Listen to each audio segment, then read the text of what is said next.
নতুন বিজ্ঞপ্তি অনুযায়ী আপনার প্রতিবন্ধী সার্টিফিকেট বা পিএইচ সার্টিফিকেট যাই বলেন না কেন সেটা এখন ডিজিটালাইজ করতে হবে বা রিনিউ করতে হবে, বা নিউ অ্যাপ্লিকেশন হলেও অনলাইনের মাধ্যমে এখন করতে হবে। তো এটা কিভাবে করবেন আমি সম্পূর্ণ ভিডিওতে স্টেপ বাই স্টেপ দেখিয়েছি, একদম শেষ পর্যন্ত ভিডিওটি সম্পূর্ণ দেখুন।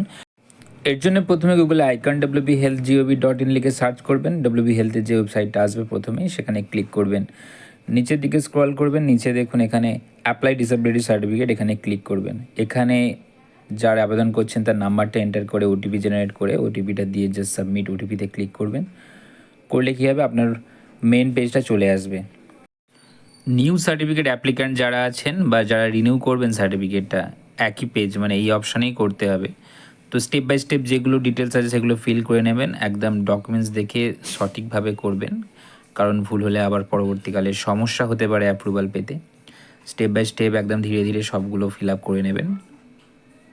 তো এটা করার সময় যেই ডকুমেন্টসগুলো আপনার লাগবে এবং যেগুলো আপলোড দেওয়ার প্রয়োজন হবে সেগুলো হচ্ছে গিয়ে আপনার এক কপি ফটো লাগবে, আপনার অ্যাড্রেস প্রুফ লাগবে, আধার কার্ড দিতে পারেন, ভোটার কার্ড দিতে পারেন, বা আপনার রেশন কার্ডও দিতে পারেন।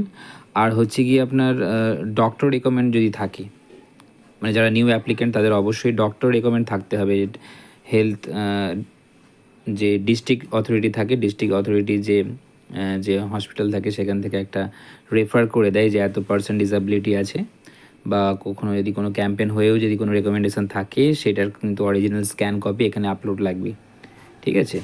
এবং যারা রিনিউ করতে চাইছেন তাদের জন্য যদি পুরনো ডিসেবিলিটি সার্টিফিকেট থাকে, সেটা ম্যানুয়াল যে সার্টিফিকেটটা হাতে লেখা ছিল আর কি, তো সেটা যদি থাকে ওটার কিন্তু স্ক্যান কপি আপনাকে আপলোড করতে হবে। তো আমি পাসপোর্ট সাইজ ফটোটা আপলোড করে দিয়েছি এবং যে বোথ সাইড অ্যাড্রেস প্রুফের বোথ সাইড স্ক্যান কপি আমি আপলোড করে দিয়েছি। তো এবার নেক্সট পেজে যাব। নিচে এখানে আরেকটা অপশান আছে ডক্টর রেকমেন্ডেশন, অ্যাডভাইসড রিপোর্ট যেটা লেখা আছে ওটাই আর কি। ঠিক আছে। এবার নেক্সট পেজে গেলে এখানে মেন পার্ট, এখানে বলছে do you have disability certificate. তো এক্ষেত্রে যারা রিনিউ করতে চাইছেন তারা ইয়েস করবে, যেহেতু আপনাদের আছে অলরেডি। আর যারা নিউ অ্যাপ্লিক্যান্ট তারা নো করবেন। এই পেজটা কিন্তু ভেরি কেয়ারফুলি সিলেক্ট করতে হবে, কারণ আপনারা যদি আগে থেকে থাকে রিনিউ করতে চান আর নো সিলেক্ট করেন তাহলে কিন্তু নিউ হিসাবে আপনি রেজিস্টার হচ্ছেন, আগের সার্টিফিকেটের কোনো ভ্যালু রইল না। ঠিক আছে। তো এটা খেয়াল রাখবেন। যেহেতু আমার এই অ্যাপ্লিক্যান্টটা মানে রিনিউ করতে চাই, যেতে জাস্ট আমি ইয়েস করে দিলাম এখানে। তো ইয়েস করার পর আপনার যে ডিসেবিলিটি সার্টিফিকেট আছে সেটা দেখে দেখে যেমনটা আছে তেমন ইনস্ট্রাকশন অনুযায়ী এখানে ফিল আপ করবেন। আর যদি নিউ অ্যাপ্লিক্যান্ট হয় তাহলে যেটা রেকমেন্ডেশন আছে, ডক্টর অ্যাডভাইস বা অ্যাডভাইস রিপোর্ট আছে, সেটা অনুযায়ী সব ডিটেলসটা ওখানে সব কিছু বর্ণনা দেওয়া থাকবে, সেটা অনুযায়ী কিন্তু ফিল আপ করতে হবে আপনাকে। তো আমি সার্টিফিকেটটা দেখে যেমন যা ইনস্ট্রাকশান আছে, issue date, certificate manual number যা কিছু আছে সেটা দেখে দেখে আমি খুব কেয়ারফুলি এটা ফিল আপ করে নিলাম। এবার যেটা ওল্ড সার্টিফিকেট ছিল সেটা আমি এখানে আপলোডও করে দিয়েছি। এবার নেক্সট পেজে ক্লিক করব। নেক্সট পেজ যাওয়ার সাথে সাথে দেখুন এখানে কিছু পার্সোনাল ডিটেলস চেয়েছে, এমপ্লয়েড না আনএমপ্লয়েড আছে, এখানে আপনার ডিটেলসটা দিতে হবে, বিপিএল কি এপিএল ক্যাটাগরি, কিছু ফ্যামিলি পার্সোনাল ইনকাম এখানে চেয়েছে, ফ্যামিলি ইনকাম যেটা সেটা এখানে দিয়ে দেবেন।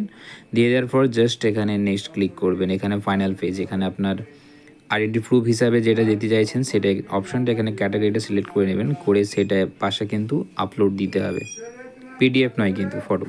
তো এখানে যেহেতু আমি আধার কার্ডটা সিলেক্ট করেছি, আধার নাম্বারটা জাস্ট এখানে ফিল করে দেবো। ফিল করার পর পাশে যে অ্যাগ্রিড অপশানটা আছে এখানে চেক মার্কটা দেবো, দিয়ে ক্যাপচার ইনপুট করে জাস্ট প্রসেস করে দেবো। ঠিক আছে।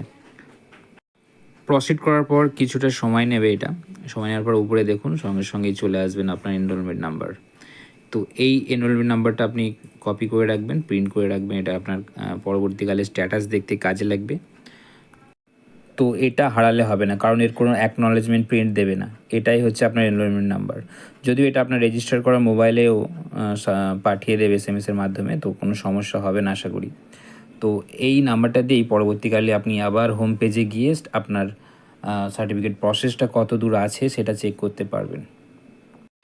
এবার স্ট্যাটাস চেক করার জন্য আপনি সিম্পলি হোম পেজে যাবেন, নিচের দিকে আসবেন, দেখুন এখানে ট্র্যাক ইউর অ্যাপ্লিকেশন বলে অপশান আছে, এখানে ক্লিক করবেন। ক্লিক করার পর আপনার যে এনরোলমেন্ট আইডিটা ছিল সেটা এখানে ইনপুট করবেন, বা আপনি আধার নাম্বার বা মোবাইল নাম্বার দিয়েই করতে পারেন।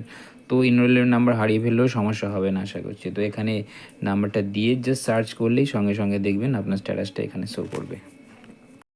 এই ধরনের ইনফরমেটিভ ভিডিও পাওয়ার জন্য অথবা ইন্টারনেট কম্পিউটার বা টেক রিলেটেড ভিডিও পাওয়ার জন্য বঙ্গ নিউজ চ্যানেলটিকে অবশ্যই লাইক শেয়ার সাবস্ক্রাইব করে সঙ্গে থাকবেন।